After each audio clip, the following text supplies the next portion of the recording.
Okay. Okay, good night, everyone. Good night, and welcome to Dare to Tell. I am Donna, your host.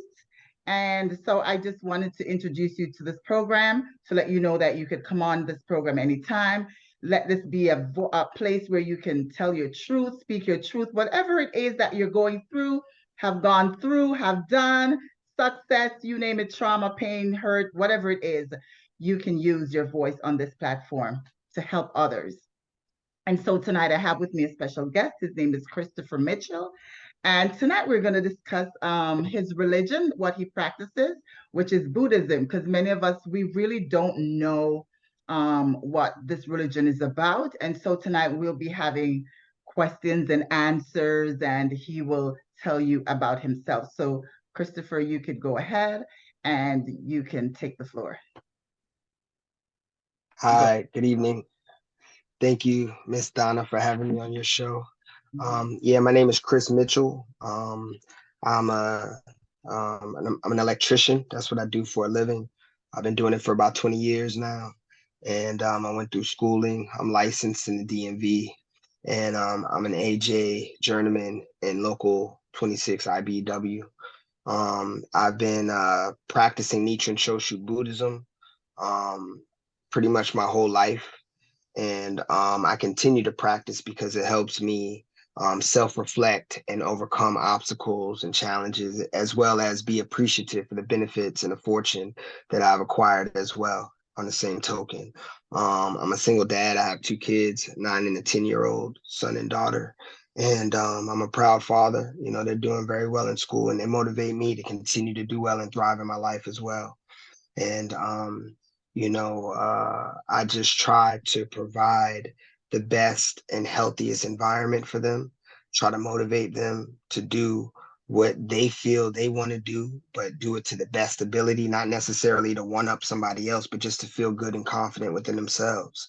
I tell my children to be the best in their class, not to overachieve amongst their friends or peers, but to feel confident within themselves, understanding what's expected of them, and they're in third and fourth grade now, man, and they're just doing extremely well, and that just motivates me to continue to thrive in my life and in my career as well. So, Awesome, awesome, yeah. awesome.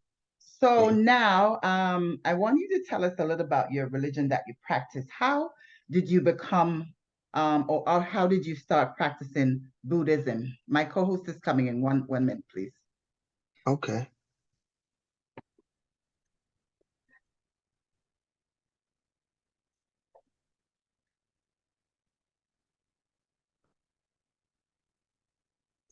So, ladies and gentlemen, yes. So tonight we're talking about Buddhism, I said before, and I'm just waiting for my co-host to come on. And here she is. Her name is Leslie. And so tonight, Leslie, we have with us Christopher Mitchell, who practices Buddhism. And so, as I said before, we might be asking you some questions. Do not feel uncomfortable, not to offend you in any form of way, because everybody practices different things. So we just want to know more. Okay, Okay. so tell us a little bit about how you started practicing Buddhism. So I started practicing Buddhism as a result of my father, who was encouraged to practice this Buddhism by a very close and dear friend of his a very long time ago. And I was raised in a Buddhist household. Um, and I chant Nam Myoho Renge Kyo. That's what we chant every day, morning and evening. And the purpose of our practice is to eradicate negative karma that we've accumulated within our lives, to that we encounter, you know what I'm saying, in this lifetime. And the purpose of the study of practicing Buddhism is to practice for oneself and practice for others. So it's not a practice where you just pray for things on your own to just get what you want for yourself, but you also have compassion, which is what we call shakabuku. And when you shakabuku is when you share this Buddhism with others, as a form of your compassion to try to help them to polish up their karma and polish up their life. And it's a day-to-day practice. It's not a practice where you have to be a certain color or of a certain race or a certain height or have a certain amount of money or not have a certain amount. It's not about that. It's really about polishing your life and experiencing attaining Buddhahood, the highest state of light. And when you experience that through chanting Nam Myoho Renge Kyo, you're able to see it in your life, whether it's with your career, whether it's with family, whether it's with relationships with friends, coworkers, there have you. You're able to really polish yourself and exude a positive energy and give the best to somebody around you without speaking too much about it. And another thing too, it's like it's not a fanatical practice. So it's like I believe in Nichiren Shoshu Buddhism, but a lot of my friends don't practice Buddhism. Some of them are Christian, some of them are Baptist, some of them Like are us. Muslim, Yeah. Jehovah's Witness, right? Mhm. And also other members within my extended family practice other religions as well. So Mhm. it's not like, well, I can't listen to what you have to share because, Mhm. your story is your story. What That's you right. feel has helped you overcome and get through day to day throughout your life. That's your experience. And I can't tell you any differently. But sharing my practice of chanting and helping someone that may want to learn about Buddhism is really what it's all about. And it's a day to day practice. So we pray every day in the morning and in the evening. And there's not a designated time that you have to do it, but morning Ganyo is our morning prayer, and evening Ganyo is our evening prayer. Like, for example, I have a sutra book that I practice and pray with. This is the liturgy of Nichiren Shoshu. I don't know if it's clear on your No, it's screen. not. But let me ask you a question. When you pray, who do you actually pray to? So we pray to the Gohonzon, which is the life of the Buddha, Nichiren Daishonin. So it's a scroll that is enshrined in the temple at the head temple in Japan. And then the Gohonzon is transcribed to local temples throughout the world. Like there's temples in Ghana, there's temples in Italy, Brazil, you know, there's temples all throughout the US, and they're not all the same. It's not like Zen Buddhism, or it's not like Hinayana Buddhism, or it's not like the Dalai Lama. It's not the same type of Buddhism, even though it still kind of falls underneath that part of the world where Buddhism was established. You understand? Okay, so all that you're saying, some would call that idolatry or idol worshiping. What do you think about if somebody should say that to you? I would definitely understand that as a result of them not having any knowledge about this Buddhism or the Mhm. practice of it based on how they were raised or the Mhm. faith that they choose to have, I would understand it. I mean, Mhm. that's not what I view it as, and that's not how Mhm. I practice it or how I would define it. But I do understand if somebody else would say that. Yeah. Has anyone, okay, like you said, you have friends that are Christians, family that are Christians, whatever, and have other religions. Well, for me, I don't consider Christianity a religion, so to speak. It's having a relationship with Jesus Christ. I wanted to ask you, what's your belief on that, on the Lord Jesus Christ? Like, have you ever read the Bible? Have you ever watched a sermon? Have you ever known anything about the Lord Jesus Christ and having a relationship with him, so to speak? I have as a child, my grandparents on both my mother and father's side practiced Christianity. And they I learned some words and I learned how to read from reading the Bible. Mhm. On my father's mother, my grandmother, when I was a child, she would pull out the Bible, even though my father and my mother were not raising me as a Christian, when I would be underneath my grandmother's care, that's Mhm. what she would do with me. So yeah, I'm familiar with it. I'm very familiar with the Christian belief. I'm very commit I'm very familiar with how you speak on having a relationship with Jesus Christ. I Mhm. understand that part of things too. You know what I'm saying? I Mhm. heard that a lot growing up. Sure, I Mhm. did. So Hmm. have you ever thought about uh, going that way instead of Buddhism, or because you were actually raised up as, a practicing Buddhist? I have never thought about stopping practicing Buddhism ever. Mm-hmm. And I, again, I'm not fanatical about my practice. So, I Mm-hmm. can go to I could go to relatives' houses that, Mm-hmm. and they're saying grace at dinner when we're all having a family gathering, but I'm Mm-hmm. not saying grace. I'm chanting Nam Myoho Renge Kyo inside. I'm chanting inside, Have you you ever know. gone into a church, church itself, Yeah, after the church many service? times, many Yeah. times, And what many times. have you gotten anything from it? Like, so nothing, nothing would ever change you from practicing Buddhism. No, I'm very devout. I'm very devout. Right. I've overcome so many obstacles. I've Mm-hmm. encountered so many benefits throughout my practice. Mm-hmm. Um, it's a practice where you accept responsibility. You Mm-hmm. accept 100% responsibility for your life, Mm-hmm. for your karma. There are devilish functions out there in the world, Absolutely. but Nichiren Shoshu Buddhism teaches that everyone can attain Buddhahood.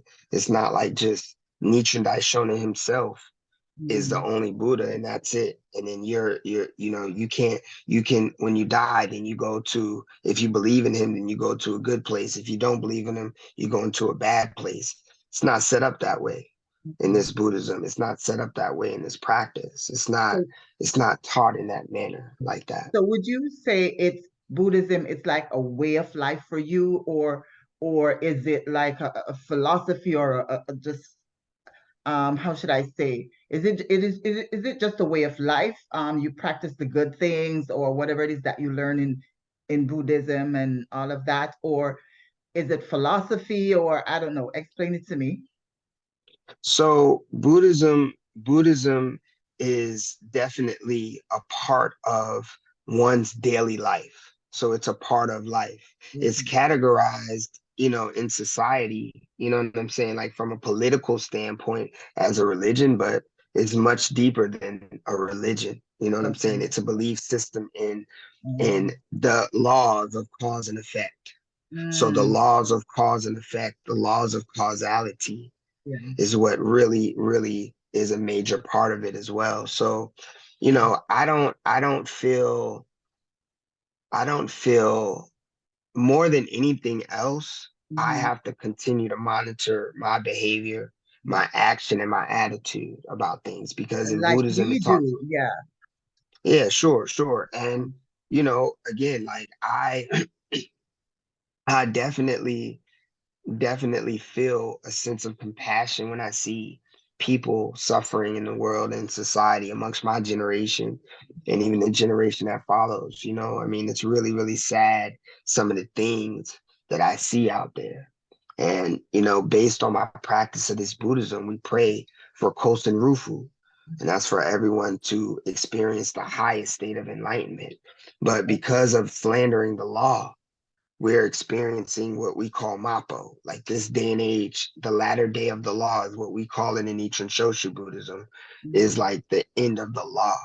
And it's where Mappo, where there's all kinds of wars and chaos. And Christianity talks about that too. You know what I mean? There's certain things in the Bible that I remember that they talk about chaos and debauchery going on and all kinds of other things that are kind of severe.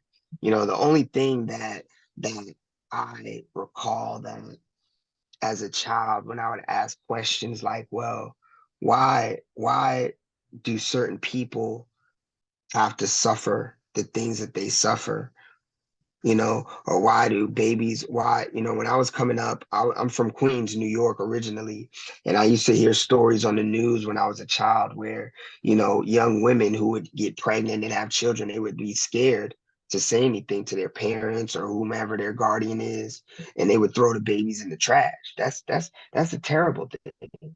That's Yeah, traumatic. You know what absolutely. I'm saying? And people don't like, generally speaking, people don't like talking about those types of things because it's difficult and it's challenging to have to try to figure it out and explain it. However, in Nichiren Shoshu Buddhism, the way that it breaks it down, and it may seem very strict, but it is strict where it says everything is cause and effect. So the way that it talks about the way that it talks about situations and circumstances like that is that that individual was born into this life with causes that they made in a past life. That's how I live my life day to No, but day. it's actually true because in this life, it's cause and effect. There is the law of cause and effect, you know. So, I mean, it's not just like only in Buddhism, but it's a natural thing in life. There is cause and effect. Leslie, do you have any questions for Christopher? I wanted to ask about life after death. So I think my host asked a question about who do you pray to. So in Christianity, we know that when we die, right, Mhm. eventually we serve a God that will come later on when it's judgment time. And we know that as a Christian, I have a hope that at the end of time, when he returns, those of us that were living the life that was pleasing in his sight, we know that there's a crown in heaven for us. So we're striving to go to heaven. In Buddhism, is there such a thing where there's a hope, there's an end result that you're looking forward to? Well, that's a really good question. And in Buddhism, what it talks about after you pass away, what it talks about is being able to experience the attainment of Buddhahood, but experiencing a better life than this lifetime, next lifetime. It doesn't necessarily talk about you dying and then going somewhere else and not coming back to the present world that we're all functioning in now. It talks about after that happens, you're reborn into a circumstance that's even better because of your practice in your current lifetime. So So it does doesn't that talk. mean, sorry, Mhm, so no does that problem. mean if I practice Buddhism, Yeah. regardless of how well I do it or not well I do it, we all end in the same place at the end? Is that how that works? Are you So it doesn't asking? differentiate between good and evil or good and bad? Well, it does. It does differentiate amongst that, but even though you're making causes this lifetime, whether they be good or evil, that's going to determine your future existence. So it's not like I'm a good or evil person, or you're a good or evil person, or the next person is good or evil. We all have the same 10 worlds within our lives. So we could be the best when we function in society amongst our family and friends, or we could do things that are not so great. And then it catches up to you in a different way. You don't know what time, you don't know where, and it may not all happen this lifetime. But through chanting Nam Myoho Renge Kyo, when we chant, we're able to polish that and we're able to make better causes. So that way, as we're continuing on, the effects from those causes are better effects for us to make better causes. So it's like it doesn't end. There is no beginning and no end. It's a continuous development and continuous life after life experiencing better or experiencing worse based on whatever you do now. And it gets so deep. It gets so deep. I mean, and you know what? Even though I've been practicing my whole life, to be honest with you, and I know how to practice, I know how to do my morning and evening ganyo. I visited the temple in Japan on pilgrimages several times. I've made that pilgrimage, which was amazing. But what I will say this evening, while I do have you guys time, and thank you so much for taking the time to hear me, um, is that I continue to practice because I've encountered a lot of different things in my life. So much, I mean, my story is still just beginning. But what I have faith in is that my development. For example, Miss Donna, your nephew, Denzel, he's an apprentice, and I met him through work. I met Denzel through work. And the time that I met him, he was overcoming some changes in his life too, Still but is. and he still is. He still is, but the placement that he was placed, the people that he was placed to work under when he first came to the same job site that I was on, they didn't have his best interest. And Ty Thompson, you know what I'm saying? Like he also worked for the same company. You know, he told me like, hey, you know, this is my stepson.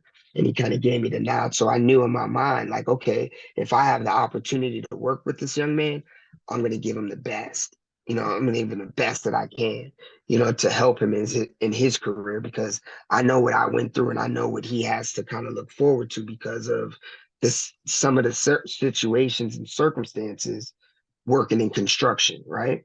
So a great thing that I want to share is that when I had the opportunity to work with him, I was just giving him a whole lot of jewels. Like, okay, you want to make sure your work looks like this. And this tool, you got to step 6 feet away to use this tool. But the people that gave him the tools, they weren't telling him that. But I took the time. And I don't, you know, I didn't know him like that. I just gave him what I learned in the 20 years that I've been in the field. And now he has a car now. You know what I mean? He's thriving. He's so excited about all the things that you know, and it's not about the praise, you know. I don't need that. You know, I'm not looking for that. You know what I'm saying? My kids give me enough. They think I'm Superman, and I'm so happy with that.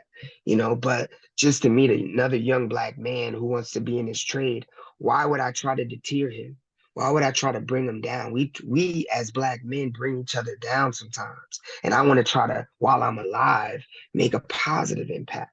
And And that's that's something the that thing. Buddhism has helped me develop that strength, that confidence, that courage to be able to do it and not That's make the somebody else thing. feel bad because they believe something different, you know? That's the thing because all that you're saying, we as children of the Most High God and as Christians, that's how we are supposed to live. You have so I think in different religions, and I don't call Christianity a religion. It's a relationship with Jesus Christ. We're supposed to represent Him in the earth. So whatever we can do to impact lives in a good way, that's how some of the things that you're saying that we do. You know what I mean? I So understand. that's I why I was understand. asking the question if Buddhism is a way of life or is it philosophy or whatever it is, but you did explain. Let me Yeah. ask you this question: how has Buddhism affected your life and the life of your children? Oh man. I mean, like to see how well they are thriving in school, to see how they participate in our temple activities.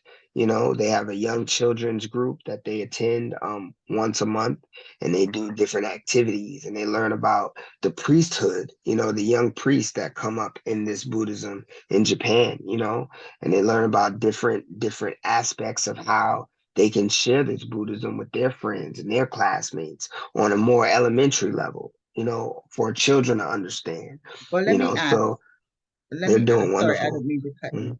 Mhm. Let me Sure. ask this. Some people would probably say, why didn't you wait until your children were of a particular age for them to choose for themselves what religion or they want to practice? I mean, I could say that, but then I don't believe that because, you know, my parents chose to raise me and my brother the way that they did. You Mhm. know, and their parents chose to raise them the way that they did. So I don't think that a child should have those types of choices. I think a parent needs to make the best choice, No, and I especially as understand. a father, you know, I So think they that you wouldn't got to choose as choose. a child. I wouldn't say let them choose as a child. I'm basically saying some people would say, okay, let the child become 18 or whatever for them to choose whatever it is that they want to practice. That's what I meant. Hmm. I mean, so I, I'm not sure how to answer that question. Okay, like I'm I'm still saying, not sure. okay, we raise our children and we raise them the right way, whatever, whatever. But when it comes to certain things, areas of their lives, um, some people might say, okay, let them wait until they're of adult age for them to choose that particular route, because we don't want to do that. As in today's society, people would say, they're choosing to raise their probably girl child or boy raise their girl child as a boy, raise their boys as girls, and not waiting until they're of a adult age to be able to make that choice for themselves, I whether get it's that. wrong or right. You know what I mean? Yeah, I do understand that. And you know, I think with Nichiren Shoshu Buddhism, it's helped it's helped me so much Mm. that I'm raising them that way, but I'm not forcing them. I'm Okay. not making them sit there. And if they choose not to sit down and chant with me, they're not going to get a beating or a whooping, or they're not going to be scolded for not. But Okay. do I encourage them? Absolutely. You know, and you know what? Okay. I know that because of how I was raised and how I think about things, that they're going to do what they choose to do ultimately. Yeah. You know, Mhm. they're going to do what they choose to do ultimately. The decision is theirs in the end. You know what Okay. I mean? But I try to show through my actions why I continue to practice versus telling them that they need to. So I don't make them practice, but Understood. how to answer your question on how it's impacted my life, Mhm. I can't say anything but wonderful things about it. And, Mhm. you know, I hope that my story can encourage other people to look into it as well, because it will make a powerful, powerful impact for the better for everyone's life, especially in the family, you know. Really, really. I mean, I've seen it year after year after year, you know, where some of my family member who have been practicing Christianity for a long time, they encounter certain troubles, certain places in their life, and then their curiosity opens up more towards what I've been practicing. You know, they ask, well, you know, what's that chant, you know, that you chant, you know, tell me a little bit more about that, you know. So I've had those opportunities, but again, you know, I try not to be fanatical. You know, I know growing up, sometimes I saw some of my family, they would be very fanatical about, you know, their belief, you know, in Jesus and in God as their Lord and Savior, you know, accepting Jesus Christ as their Lord and Savior. They'd be very fanatical about it. And they would get upset.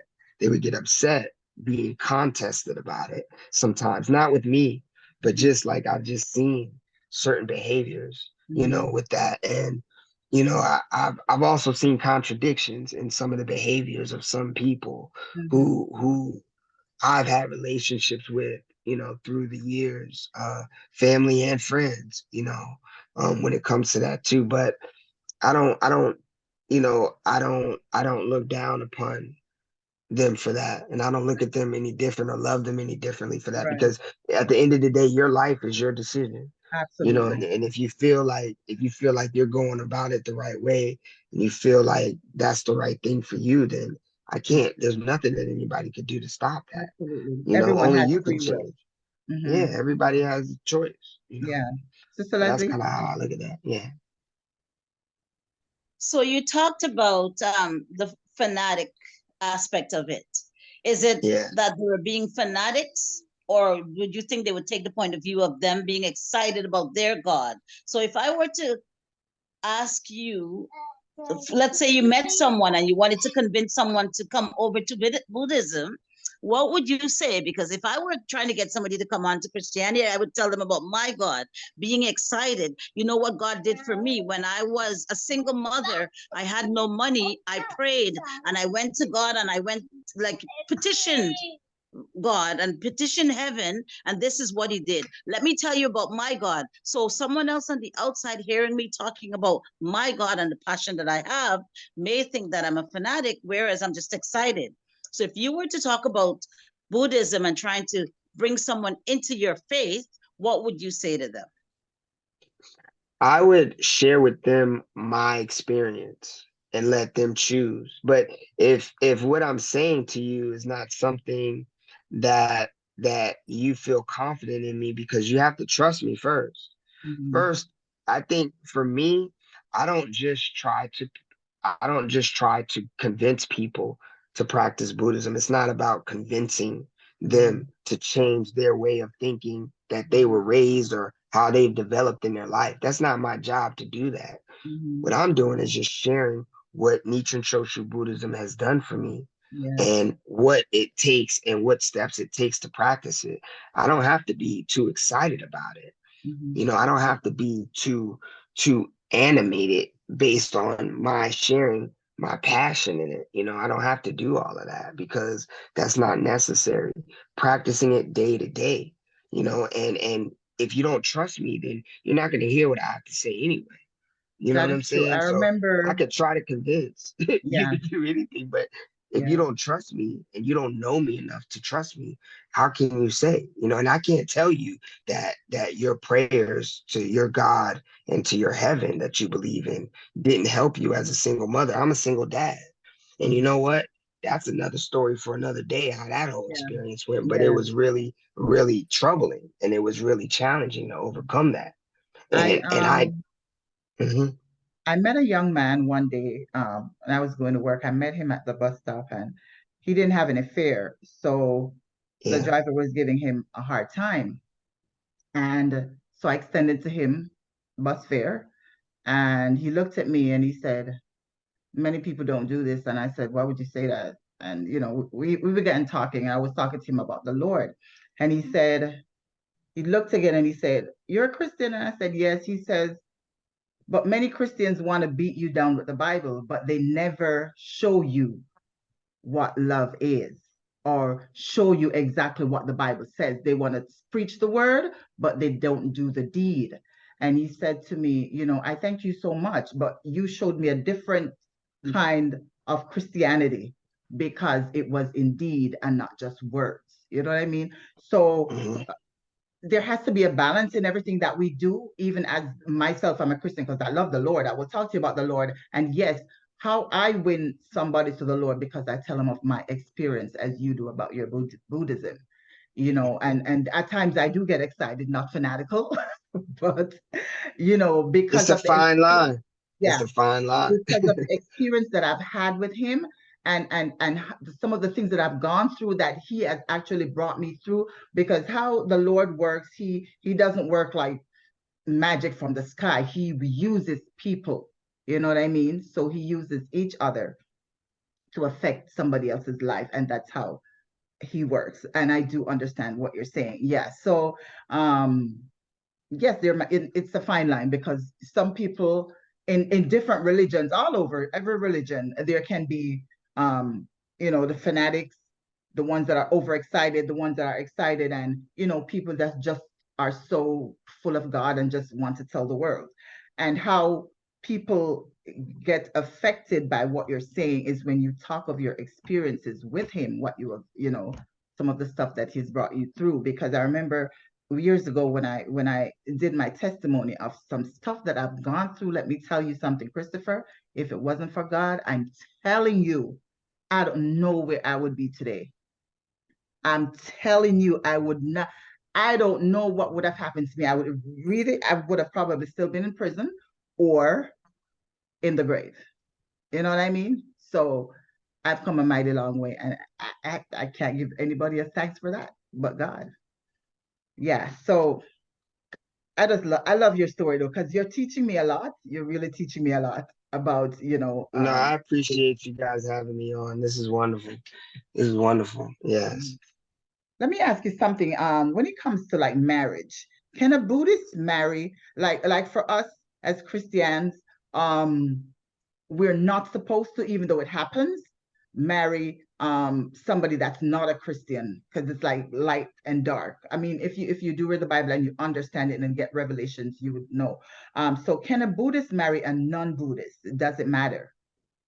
Yes, that happens often. There's a lot of marriages within this Buddhism that where the husband may be practicing Buddhism and the wife may be, of another religion, maybe a Christian. I've Mhm. seen that before. And actually that's a very interesting question because senior member of this Hokeiko is what we call the Lotus group. Um, Nichiren Shoshu Buddhist, he was practicing for probably about 45 or 50 years, maybe even 60 years. His name was Abraham Lincoln, and he did a lot in the community in Maryland and like Prince George's County. But at any rate, he was 87 years old when he passed away, and he was married to a woman. And they were married for until she had passed, but she practiced Christianity And I asked him a similar type of question, like, how did you guys withstand the years, of where he practiced totally different belief system, and he just really loved her, and she just really loved him, and they just never disrespected each other. They had a child together, they had grandchildren and great grandchildren together, and they both have passed now, but he just really, they just had a beautiful relationship. They didn't, for whatever reason, even though they had different beliefs, their compatibility was even greater than that. You know what I'm saying? The Yeah. compatibility and the love that they had for each other.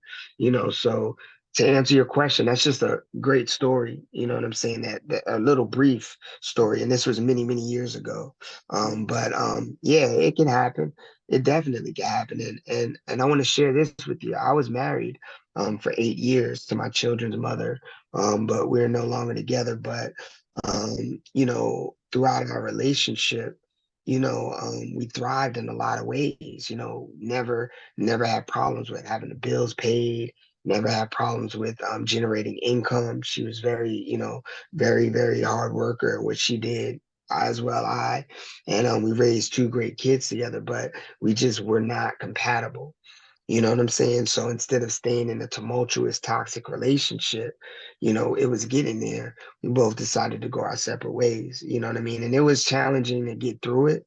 But without this Buddhism, I wouldn't have been able to stay out of prison, you know what I mean? Or do something that I really should have done or was thinking about doing at the time where it was really getting kind of hectic when things were hitting the fan, if you know what I mean. So, I really owe it to my practice and my faith. And now it's been, about, what are we in, 23 now? So 2018 is when we split. And, over the last 5 years, things are getting better. Things are getting better. There's no room for us to reconcile. But as co-parents, we are able to continue on. And she practiced Buddhism for a little while, but she didn't stick with it. You know what I mean? But she practiced for a little while, so sometimes it doesn't work for people at that time. You know what I'm saying? Sometimes it just is not the time for them or time for that person to practice it. But, I do understand the both of you sharing your testimony to Jesus Christ and your God, and I'm telling you, like, I definitely understand it. Actually, on my father's side, my grandparents were Jamaican. My grandmother's from St. Elizabeth. My grandfather's from Spanish Town. My Oh, mom is American.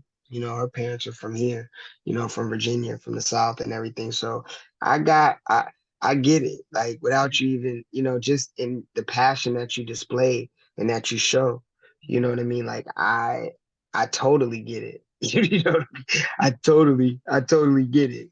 I swear to you, I do. I really do get it, yeah. and I understand. Yeah, And it's you know, it's more about displaying who he is, not just in word. Because a lot of times, some of us as Christians, sometimes we can beat people with the Bible and not yeah. depict who he is. You know what I mean? So it's more of actions. It's more of showing who he is, than just mere words. Sister Leslie, you have any more questions for Christopher? No, but just to reinforce, I like something that you said, that a lot of your friends that you have, they may talk about Christianity, but they don't really display it. So the life they live is not a reflection of what they say. And that's something that's really important. If we are going to talk about being Christians, our life have to be reflective. Matter of fact, I shouldn't even have to say it. From the way I conduct myself, people should look at me and say, well, there's something different about her. What is it? And once they inquire, then I'll be able to share my faith and say, you know what? This is why I'm different. Mm, So the life that you live should speak for itself without you having to browbeat someone, like Donna says, with your Bible. Walk the yeah. walk, and then you can share, because people will then see, and it's reflective in your practice. So I like that way And you said it. It has to thank be you. a lifestyle.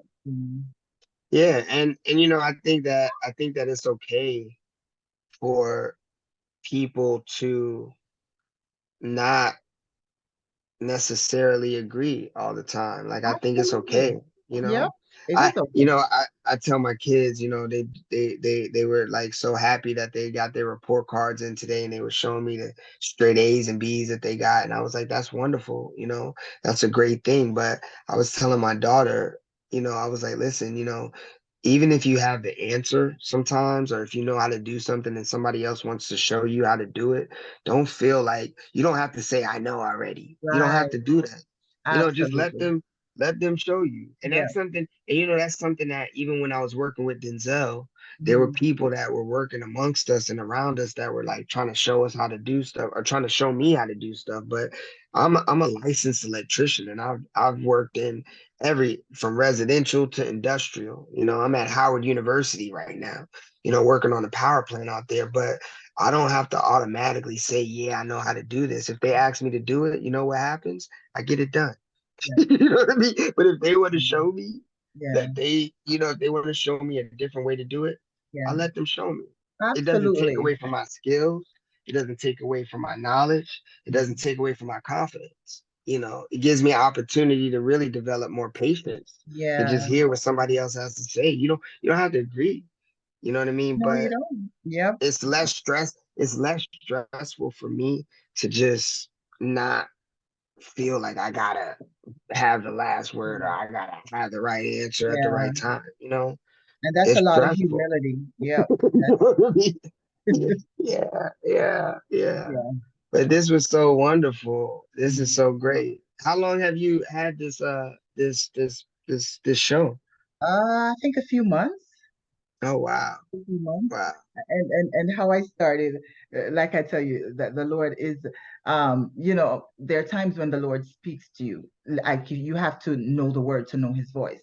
There are Mm, times when He speaks to you, and I remember when He first dropped this in my spirit, and I said no because I didn't think this was my thing, and it so happened that two people that I have no relationship with whatsoever besides seeing them came and actually told me exactly the same thing that the Lord told me. And I was in awe, and I said, okay, that's confirmation. So I know that I had to do it. You know what I mean? mm, Because there's so many people on this earth, everywhere that you go, there are people that have no voice, no outlet. They're ashamed of their past. They're confused. They're ashamed about a lot of stuff. People ridicule them or whatever it is that they have yeah. gone through. And so this outlet is why I have this platform for somebody to just use your voice. It doesn't matter what it is. We're here to hear anybody's story. We don't look down on Mm, people. We listen to hear what you have to say, because whatever it is that you've gone through or whatever it is that you do, it does affect somebody else's life. You mm, know what I mean? Because there are times when we go through stuff and we're thinking it's just us. No, many people have gone through stuff and they just want to know that, oh my God, there is someone that has been there, and whatever they have to say could help me. So yeah. yeah. So if you know of anyone that has a story, you can send them right over. Okay. Yeah, I All learned right. a lot from you tonight. I really did, and I'm really glad to have you. Thank Yeah, you. it's been yeah. So we've passed the hour of our thing. Oh, It's okay. Yeah, That went by fast. Yeah. yeah. I can always have you back another time if you feel led to speak on something else, your past, your life, whatever it is, Sure. before you started practicing Buddhism. But we must go wrap this up, and I do Okay. want to thank you so much. It was a pleasure having Yeah. you, Oh, the pleasure was all you- mine. Thank you so even though it's much. virtual. And I'm so Yeah. happy to have my co-host. She's my back. She's one of my ride or dies. So Thank glad you. to have her with me. And so I just want to thank everyone, my audience, all of you that are watching. I hope you learned something tonight. And I do thank you and appreciate you for watching us. And I ask that you just subscribe, just follow us, and share. Okay. Have yourself a wonderful night wherever you are. Good morning, wherever. Just be blessed. All right. Good Thanks. night. Thanks again, Okay. Bye Christopher. bye. Thank you so Bye much. now. Thank you All so right. Thank much.